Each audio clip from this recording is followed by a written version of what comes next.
Hey, so we're back with another Alviso practice criterium, and this week was on the normal short course, which is more like a criterium, and it also included all of the fast guys.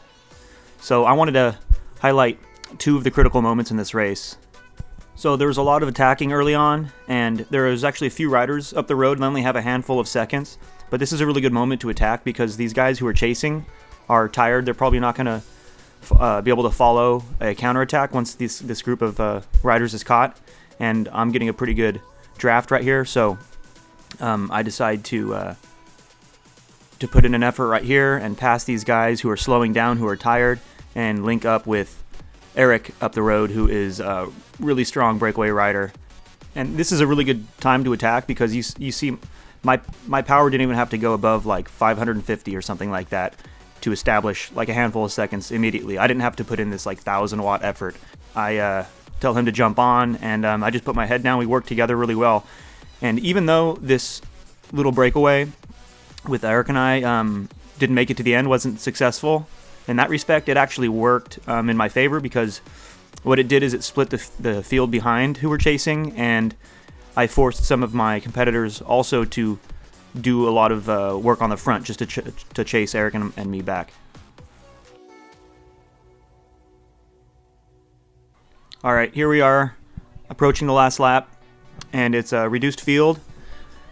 All the fast guys are at the front here. There's maybe 10 or 15 riders left in the front, and I start kind of doing the same thing as I did in last week's video. I start to play these games where I don't want to take up the front and waste energy pulling, but I also don't want the pace to slow down to the point where it encourages people to start attacking, because then it kind of backfires and I have to chase it down. And you can see that kind of happens here. Eric, the aforementioned breakaway expert, he gets a gap, brings Brian with him, and I know these three guys. I have to put in this hard effort right here. Doesn't look like much, but it's not something that you want to do with one lap to go. But I have to bring this back, because if I don't, they'll realize they have a gap, and they will start working, and they'll just be gone with the lap to go. So I put my head down, I do this effort, and I start rolling the dice again, and I just don't want to take up the front. It's not anything a sprinter wants to do.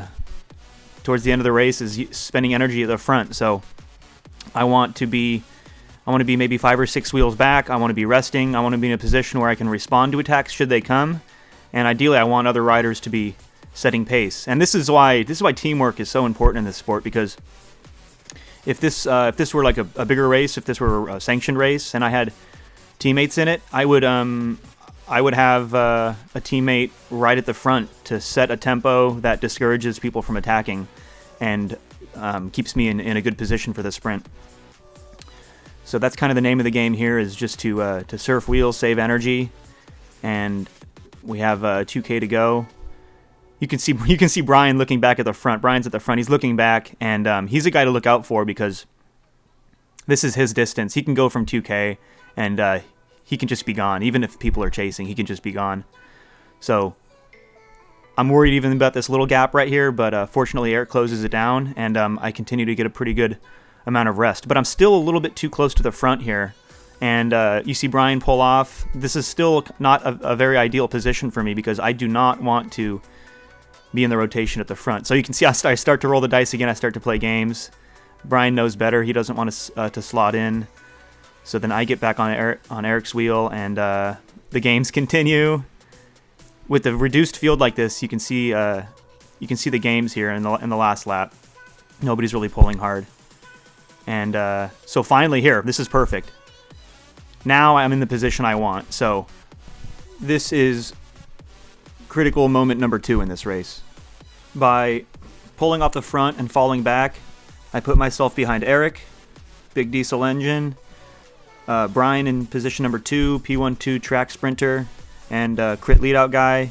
Jerome, position number 3, national champ.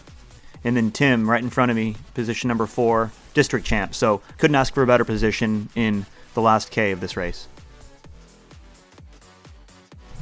Sure enough, Eric on the front starts to wind it up. He goes for a long one, and none of these guys in front of me are going to let him get away. So what that means for me is free ride, and this is great. I'm in great position still. I'm getting a good draft, and now we're up to 32, 33 miles an hour, which means that nobody behind me is going to be coming over the top with some big attack. It's just too fast, and I'm able to maintain my 5th position right here.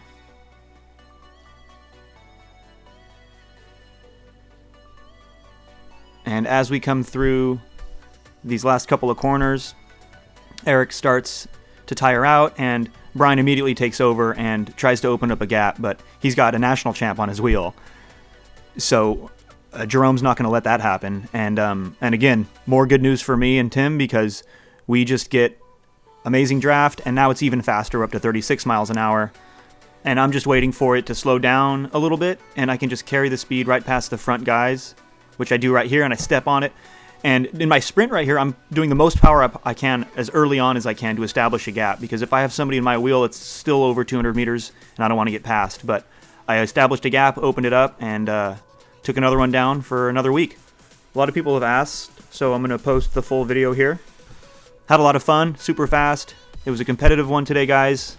Thanks for watching, and don't forget to subscribe for next week's video.